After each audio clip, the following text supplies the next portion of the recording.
Joining me now is former President Trump's attorney, Michael Veen. Thank you, sir, for joining us. Let's get right into those words that we heard from Senate Minority Leader Mitch McConnell. He ended the trial with this passionate speech about President Trump's involvement in the insurrection.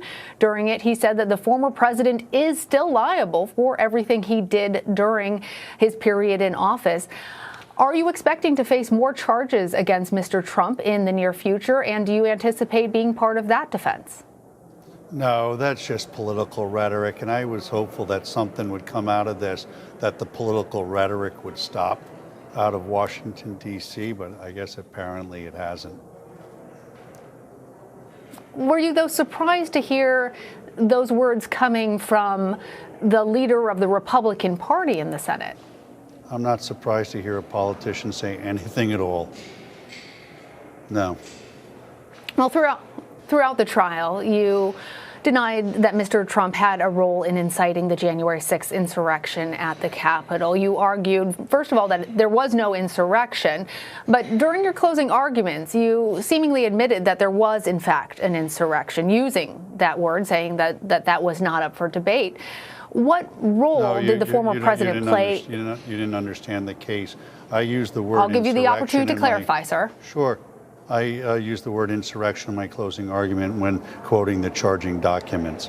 What happened at the Capitol on January 6th is absolutely horrific. But what happened at the Capitol during this trial was not too far away from that. The prosecutors in this case doctored evidence. They did not investigate this case, and when they had to come to the court of the Senate to put their case on, because they hadn't done any investigation, they doctored evidence. It was absolutely shocking, I think, when we discovered it and we were able to expose it and put it out. I think it turned a lot of senators. The American people should not be putting up with this. They need to look at who these House managers were and look to see whether these are the folks they want representing them. It was shocking to me. Wouldn't have believed it. Let's follow up with a point that you're making right now about the House managers, as you say, doctoring evidence, and the argument. They didn't deny it. For our viewers, they didn't deny it. I put it in front of them 3 times. To be clear for our viewers, what you're talking about now is a check mark. That's a verification on Twitter that did not exist on that particular tweet. A 2020 that should have actually read 2021, and the selective editing, you say, of the tapes. Is that the doctored evidence of what you're speaking? Wait, that's not enough for you? That's not enough for you? Wait, no, sir, no. I am not a juror in this trial. What I'm trying to be clear for our viewers is what you're referring to, because not everybody has been following. It's not okay not everybody, to doctor sir, a little bit of evidence. Respectfully. I have not said it is. I have not said it is okay. Ma'am, your question is I want to be clear for our viewers. Listen, what has to happen is about what exactly you're saying when you say doctored evidence. The media has to start telling the right story in this country. The media is trying to divide this country. You are bloodthirsty for ratings, and as such, you're asking questions now that are already set up with a fact pattern. I can't believe you would ask me a question indicating that it's all right just to doctor a little bit of evidence. There's more stuff that we uncovered that they doctored, to be frank with you, and perhaps that will come out one day. But we won this case, and I'm not a sore loser, but what happened, or a sore winner, I should say, but what should happen is somebody should look at the conduct of these House managers. It's unconscionable, aside from all of the due process violations that my client had. And the media should be looking at a square, straight way. The straight way. When I watch the news, I watch one station and it's raining. I watch another station at the same time and it's sunny. Your coverage is so slanted, it's got to stop. You guys have to stop and start reporting more like PBS does rather than a TV news show that doesn't have any journalistic integrity at all. What I'm telling you is that they doctored evidence.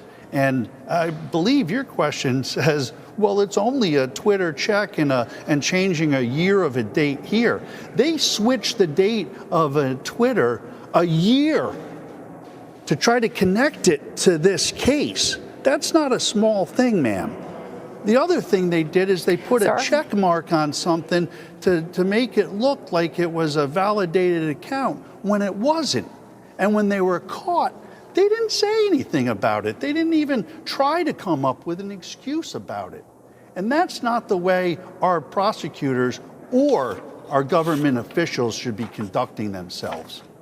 And the media shouldn't be letting them get away with it either. I'm tired of the biased media on both sides, left and right. What this country wants, what this country needs, is this country to come together, to take the left and the right and find a middle ground and start responsibly being our public officials, our elected officials. And one of the reasons why they do it is because of the media.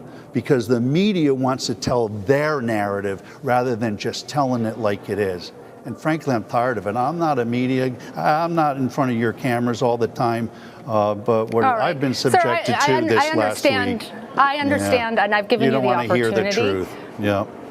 Okay. I've given you the opportunity. I will remind you that what I said was that for our viewers who have not been following all of the hours of this trial, to be clear about what you are speaking about. And I understand I'm speaking that you about seem the House very manager's upset. failure to prove their case. That's what I'm telling And you. They weren't able to prove their case. You have won the acquittal of your client. Yes, and if you'd like to continue to talk about this conversation, we can have that discussion. I don't need to. But for me to ask a question, to clarify for our viewers, a slanted question that was set up to say it's okay for them to cheat. That was your question. Isn't it okay for them to cheat? I didn't say that. It's just a little bit. You said, to be fair, it was only a check on the Twitter. That's what you said. You got to live by your words. That's the problem. The media has to start living by the truth and not try to create a narrative. Michael Vander Veen, thank you for joining us. I do appreciate. Okay. I see you taking off your microphone now. That was President Trump's defense attorney, Michael Vander Veen.